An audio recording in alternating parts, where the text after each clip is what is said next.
يا مساء الرعب والإثارة على كل الجيمرز والسينيفيلز اللي منورني.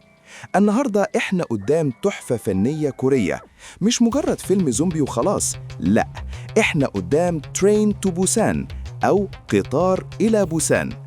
الفيلم ده لما نزل في 2016 قلب موازين أفلام الرعب في العالم كله، وخلانا نكتشف إن الزومبي الكوري ده نفسه طويل وما بيجليش.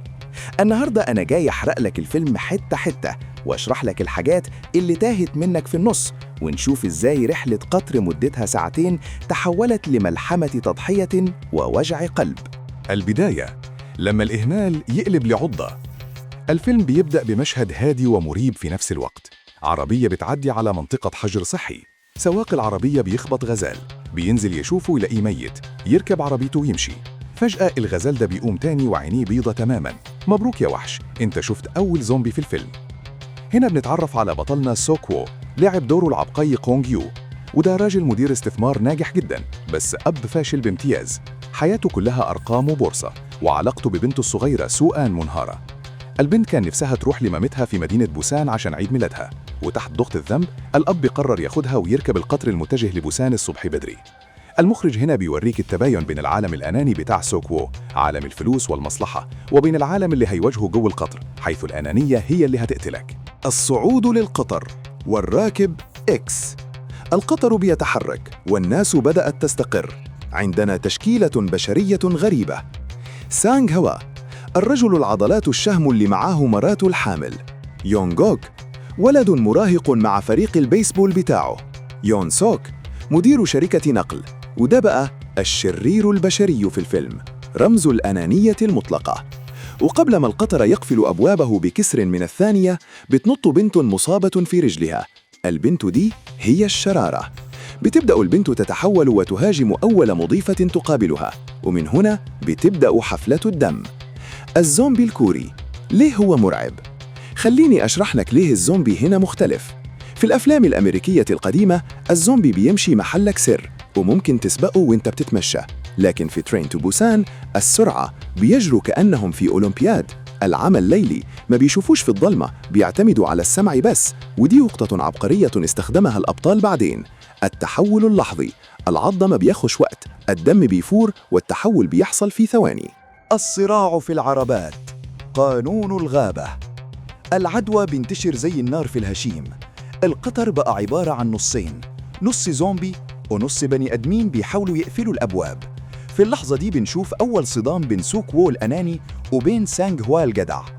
سوك وو حاول يقفل الباب في وش سانغ هوا ومراته الحامل عشان يحمي نفسه، بس سانغ هوا بيفلت وبيدخل، ومن هنا بتبدأ علاقة الشد والجذب اللي هتتحول لأعظم صداقة في الفيلم.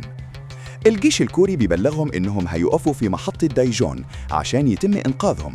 الكل بيفرح، بس سوك وو بحكم علاقاته بيعرف إن المحطة دي كمين والجيش نفسه تحول، فبيحاول ياخد بنته ويهرب من سكة تانية. الدرس هنا، الأنانية كانت هتقتل بنته لولا إن سانغ هوا والناس التانية أنقذوها لما الزومبي هجموا عليهم في المحطة المهجورة دي. مشهد الهروب من محطة دايجون كان ماستر بيس. الناس نازلة تدور على أمان، لقوا جيش كامل من الزومبي مستنيهم. رحلة العربات الثلاثة، قمة الإثارة. الأبطال بينقسموا، سوك وو وسانغ هوا ولاعب البيسبول في ناحية، والست الحامل والبنت الصغيرة في حمام في آخر الدنيا، بينهم 3 أو 4 عربات مليانة زومبي. هنا بنشوف تكتيك التعامل مع الزومبي. استخدموا الموبايلات عشان يشتتوا انتباههم بالصوت، استخدموا الضلمة لما القطر كان بيدخل في أنفاق، استخدموا اللزق والدرجين عشان يحموا إيديهم من العض. المشهد ده بيبين لك تطور شخصية سوك وو، الراجل اللي كان بيقول لبنته في الأزمات ما تهتميش غير بنفسك، بقى هو اللي شايل الشيلة وبيخاطر بحياته عشان ينقذ ناس ما يعرفهمش. اللحظة اللي كسرت قلبنا، وداع سانغ هيوا وهم بيحاولوا يفتحوا باب العربة اللي فيها الناجين اللي بيقودهم الشرير يون سوك. يون سوك بيحاول يضل الناس إنهم ما يفتحوش الباب بحجة إن القادمين دول ممكن يكونوا مصابين. الأنانية البشرية هنا كانت أقذر من الزومبي نفسه. بسبب التأخير ده الزومبي بيقربوا جدا. سانغ هيوا العملاق الجدع بيقرر يضحي بنفسه ويسد الباب بجسمه عشان الباقي يدخل. في مشهد يبكي الصخر بيوصي سوكو على مراته ويقول له: بنت اللي لسه ما جتش سميها سيون. وبيموت البطل اللي علمنا إن الرجولة مواقف مش عضلات بس. الشرح النفسي. ليه يون سوك عمل كده؟ كتير منكم كره يون سوك مدير النقل، بس لو بصيت بعمق الشخصية دي بتمثل الخوف الخام. هو مش شرير كرتوني، هو بني آدم خايف يموت لدرجة إنه مستعد يرمي أي حد في بق الزومبي عشان يعيش ثانية زيادة. هو المراية القبيحة للبطل سوكو لو ما كانش اتغير. النهاية المحروقة، الوداع الأخير. القطر بيتعطل والكل بيضطر ينزل يدور على قطر تاني، قاطرة صغيرة. يون سوك بيتسبب في موت المراهق يون جوك وحبيبته في مشهد مأساوي جدا، وفي الآخر يون سوك نفسه بيتصاب، بس بيفضل نص بني آدم لغاية ما بيقابل بطلنا سوكوو على القاطرة الأخيرة.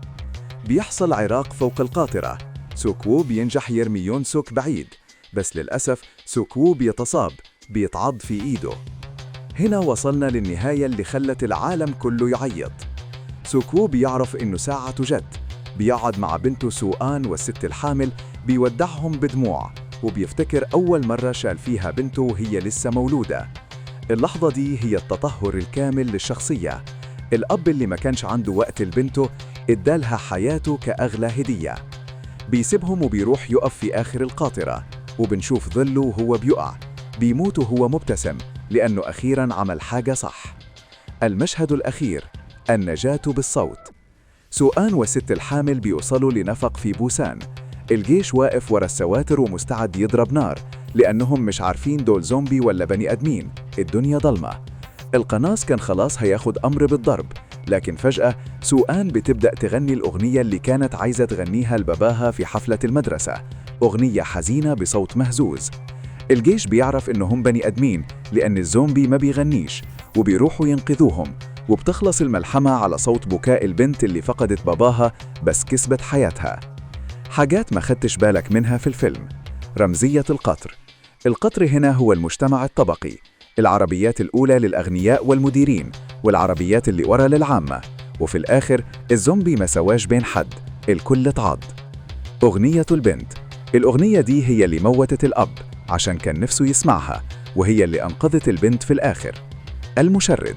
الراجل اللي كان مستخبي في الحمام والناس بتقرف منه، هو اللي ضحى بنفسه في الآخر عشان الست الحامل تعيش. الفيلم بيقولك ما تحكمش على الناس بملابسهم. في النهاية ترين تو بوسان مش فيلم عن الموت، ده فيلم عن إزاي نفضل بشر وسط عالم ما بيعرفش غير العض والنهش. لو عجبكم السكريبت ده ما تنسوش اللايك المتين، واكتبولي في الكومنتات لو كنت مكان سوكوو كنت هتضحي بنفسك عشان الغرباء. أشوفكم في فيلم جديد، وخدوا بالكم من القطر.